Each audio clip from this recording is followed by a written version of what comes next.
Question number 2, question लिखा था the sum of third and the seventh term of an AP is 6 and their product is 8, find the sum of first 16 terms of an AP। ठीक है, the sum of third and the seventh term, third plus seventh, इन दोनों terms का जो सम है वो हमें दे रखा है 6। तो A3 को लिखोगे A+2D और A7 को लिखोगे A+6D। अब A+A 2A, 6 + 2 हो गया 8।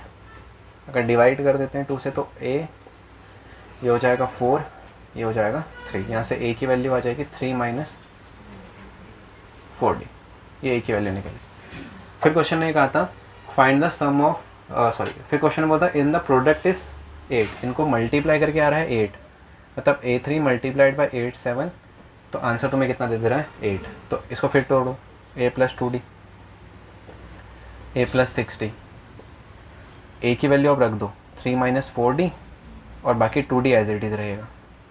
A की वैल्यू होगी 3 - 4D + 6D as it is रहेगा।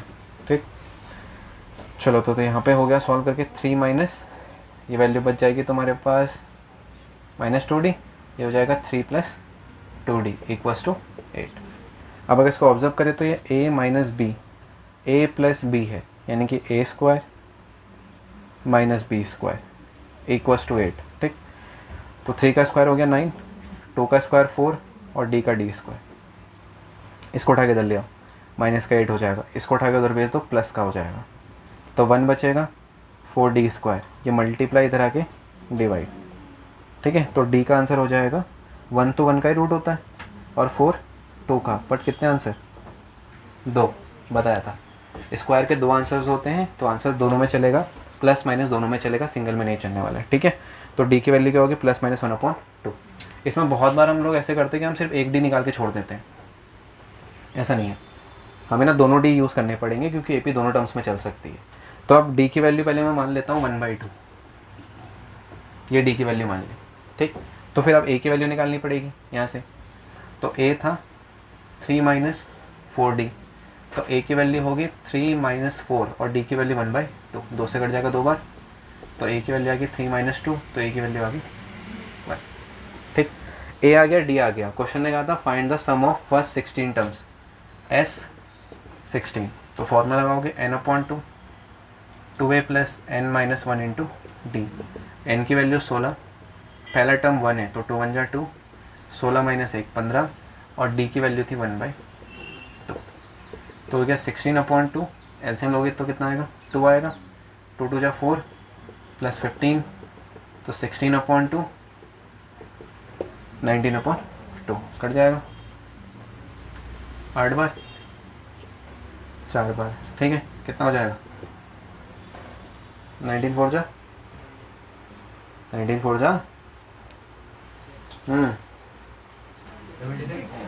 76, तो 19 × 4 हो गया 76। ठीक है, अच्छा पहले कैटेगरी सॉल्व हो गया, अभी दूसरा भी बचा है।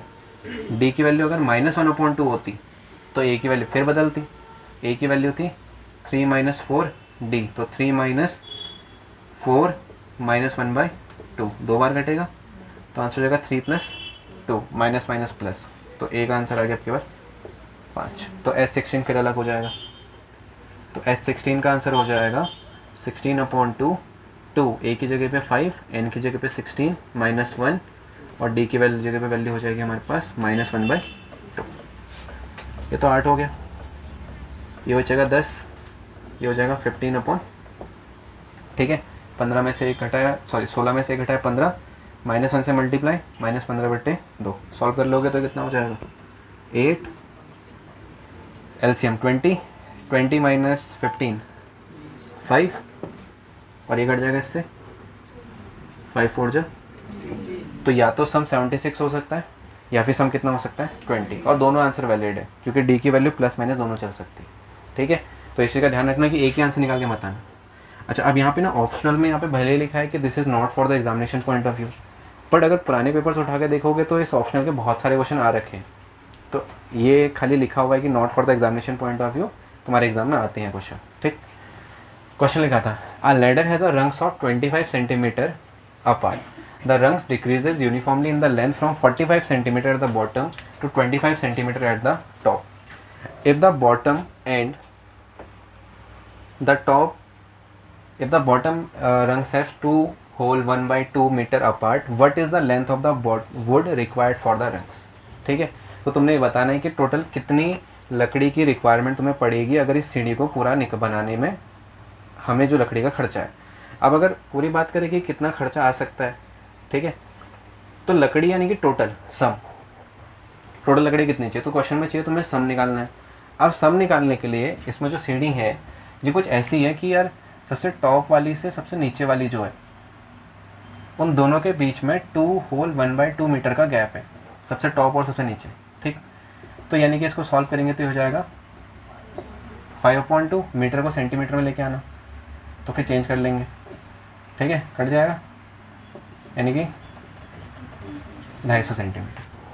तो सबसे ऊपर और सबसे नीचे वाली के बीच में कितना गैप है, 250 सेंटीमीटर. ठीक है, अब ये 250 सेंटीमीटर के गैप में पहले ये पता करना पड़ेगा कि कितनी लकड़ियाँ लगेंगी.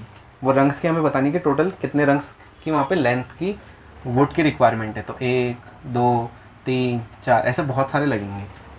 तो पहले मुझे ये पता करना पड़ेगा कितने लगेंगे, तब जाके इनकी वैल्यू बनेगी. अब उसने कहा था एक से दूसरे के बीच में जो गैप है वो 25 सेंटीमीटर का है. ये लाइन लिखी गई होगी इसमें. अ ladder has a rungs 25 centimetre apart, मतलब दोनों के बीच में कितना गैप है, 25 सेंटीमीटर का. तो पहले और दूसरी सीढ़ी के बीच में 25 सेंटीमीटर का गैप है. यानी कि जो पहले के बाद यहाँ पे दूसरी लग रही है 25 सेंटीमीटर पर, अगली कितने पे लगेगी, 50 पे, अगली 75, अगली 100, मतलब हर 25 गैप पे एक एक लग जाएगी. तो पहली चीज़ आती है कि 250 पे कितनी लगेंगी फिर. अब 25 पे एक लग रही है तो 250 के अंदर कितनी लगानी पड़ेंगी, 10 तो ऐसे लगानी पड़ेगी है. अब इसमें एक चीज़ का ध्यान दें, ये 10 निकाल के ना हम सबसे बड़ी गलती करते हैं, हमें 10 ही लगता है, एक्चुअली आंसर 11 है. ठीक है, अब इसमें तो चलो हिंट दे रखा है एनसीईआरटी ने नीचे, पर ये 11 कैसे हो इस पर बात थोड़ी कर लेते हैं. देखो मैंने कहा कि तुमने ना पहली 25 पे लगाए. ठीक है, अब ये सोचो कि सबसे पहली सीढ़ी तो सबसे पहले नीचे वाला लगाना पड़ेगा, अगला फिर 25 पे लगेगा. तो हम क्या करें, 25 पे पहला लगेगा, नहीं 25 पे दूसरा लगाओ. सबसे नीचे वाली की तो काउंटिंग ही नहीं हुई. तो सबसे नीचे वाला लगा था ग्राउंड लेवल पे, तो 0 पे लगा था फिर. तो जो पहली काउंटिंग हुई है वो दूसरे से काउंटिंग हुई है, इसलिए जो इसमें +1 होता है वो नीचे ग्राउंड लेवल का होता है. तो ये जो बीच हम क्या कह रहे हैं, 25 पे पहला लगा, नहीं 25 पे कौन सा लगा है, दूसरा. तो एक तो कम गिना है तुमने, वो जो एक कम गिना है इसको +1 लेके चलना पड़ेगा. ठीक है, तो हम कितनी सीढ़ी लगाएंगे यहाँ पे, टोटल 11 ब्लॉक्स की लगानी पड़ेगी. और हम 10 लगा के क्वेश्चन को सॉल्व करते हैं. ठीक है, दोबारा से समझ लेना कि तुमने सीढ़ी लगानी है. ठीक है, या जैसे सीढ़ी खड़ी हुई ना, सबसे पहली लाइन तो बिछानी पड़ेगी. फिर कहूँगा कि 25 पे लगाना. अब ग्राउंड से सीधे 25 पे थोड़ा लगेगा, पहले लगेगा फिर अगला 25 पे, फिर अगला 25 पे, तो नीचे वाले की काउंटिंग कहाँ हुई फिर. तो इसलिए जो नीचे की काउंटिंग नहीं हुई, जो बचा हुआ था उसको कितना जोड़ा, 1, इसलिए एक्स्ट्रा 1 यहाँ पे जोड़ के दिया था. तो टोटल कितनी लकड़ियाँ लगानी है तुमने वहाँ पे, 11. अब सिंपल यार, अब हमें सब निकालना है, कितने लगेंगे, n/2 a + l. अब n की वैल्यू 11. जो पहली सीढ़ी है ये गैप, ये लिखा होगा इसने, पहले कितना लंबा लगाना है, 45, तो पहला 45 पे लगाए, प्लस आखिरी कितना गैप वाला है, 25. ये लेंथ बता रहा है हाँ लकड़ी की ये. तो फर्स्ट टर्म की शुरुआत हुई 45 से, आखिरी टर्म 25, ऐसे देख. तो यहाँ पे लिख दिया 25, 11/2.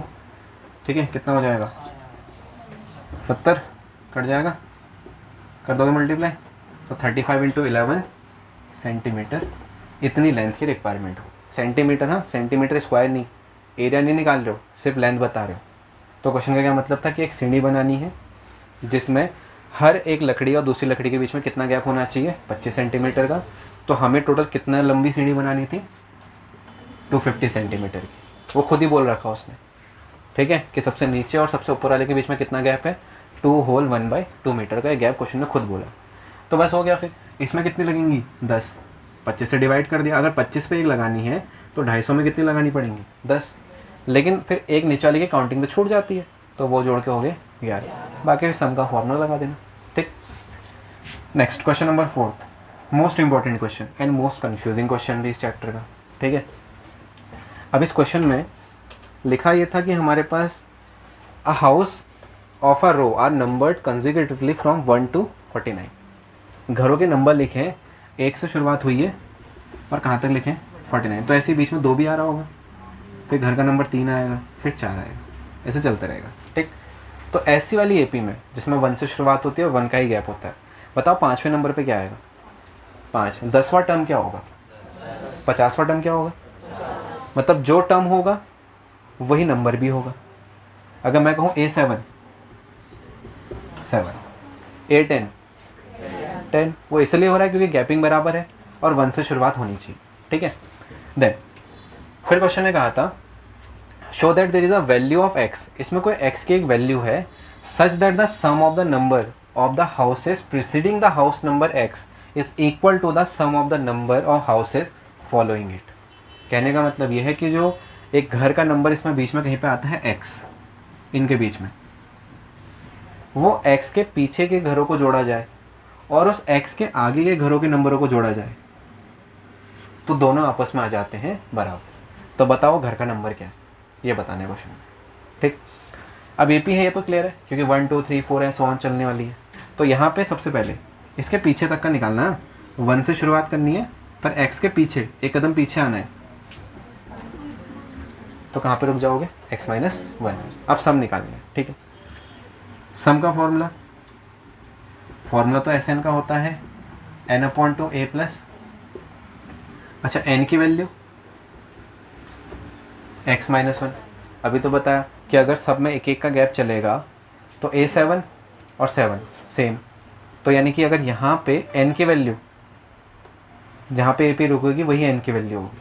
और ये किस क्वेश्चन में लग सकता है लॉजिक, जिसमें गैपिंग से 1 1 की हो और नंबर की स्टार्टिंग 1 से होनी चाहिए। तो 1 2 3, third term 3, fourth term 4, 5, fifth term, तो x minus 1 term x minus 1 ही होगा।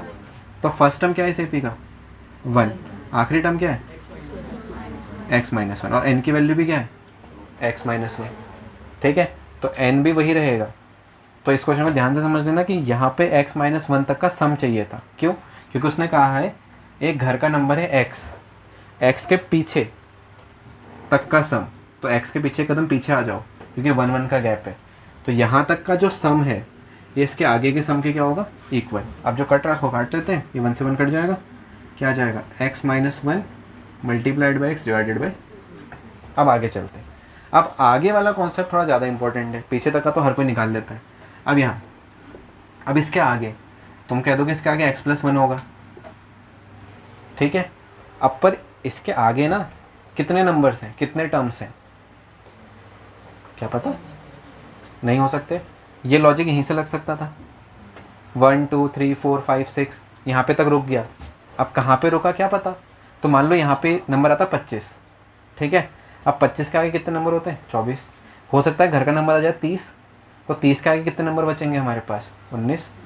तो हमें तो ये नहीं पता कि नंबर हैं कितने आगे, इसलिए तो आप थोड़ा ध्यान से कि हम क्या करेंगे, हम निकालेंगे 1 से लेकर 49 तक का टोटल सम। क्योंकि ये तो मुझे पता है कि पहला नंबर 1, दूसरा 2, तीसरा 3 और आखिरी 49। तो n की वैल्यू भी 49 और A49 भी कितना 49। ठीक है, ये लॉजिक सिर्फ इसी में चलेगा। अगर मैं उसमें ये x तक का नंबरों को माइनस कर दूँ, मतलब 1 से लेकर 49 तक निकालता हूँ और x तक का माइनस कर देता हूँ, तो क्या बचेगा x के आगे का। और ये तो पूछ रहा था वो कि x के आगे क्या होने वाला है, क्योंकि x के पीछे तक का तो सिंपल था। अब x के आगे वाला पहले 49 तक का, s 49 तक का निकालेंगे और कहाँ से घटा देंगे x तक का घटा देंगे। ठीक है, तो 1 से लेकर 49 तक निकालेंगे, x तक का घटा देंगे, तो क्या बचेगा x के आगे वाला। चलो इसमें फॉर्मूला लगाते हैं। n की वैल्यू 49, पहला टर्म 1, आखिरी टर्म 49, ये हो गया 100। उसके बाद इधर वाले n की वैल्यू x, जहाँ तक जाएंगे वहीं तक लिखेंगे क्योंकि हम 1 से शुरुआत कर रहे हैं। ठीक है, पहला टर्म 1, आखिरी टर्म, क्योंकि जहाँ तक जा रहे हो वही आखिरी टर्म होता है, पर 1 से शुरुआत होनी चाहिए। ये लॉजिक आप सब जगह मत लगा देना कि पता लगा कोई AP लिखिए 5 10 15 20, वहाँ नहीं लगेगा। वहाँ जैसा AP का लॉजिक है वही लगेगा। ये लॉजिक सिर्फ यहीं लग सकता है कि नंबर 1 से शुरुआत होनी चाहिए, गैपिंग भी 1 की होनी चाहिए, तो जहाँ पे रुकोगे वही n की वैल्यू भी होगी और वही आखिरी टर्म भी होगा। ठीक, ये घटा दिया इससे। ठीक है, तो ये हो जाएगा कितना 49/2, ये कितना हो गया 50 माइनस x/2, सॉरी।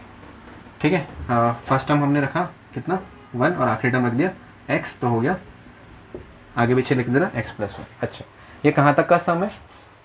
x के आगे का। क्वेश्चन क्या कह रहा था? x के आगे का सम x के पीछे का सम बराबर होगा, तो x के पीछे का सम तो ये है, तो दोनों को बराबर रखो फिर। x - 1/2 और x रख दिया बराबर, ये कट के कितना हो गया 25, तो 49 × 25 x - 1/2 x, इस माइनस को वहाँ भेजो, प्लस x/2 x + 1। ठीक है, अब बाकी सब कैलकुलेशन है जो हमने ढंग से करनी है। 49 × 25 कॉमन क्या आ सकता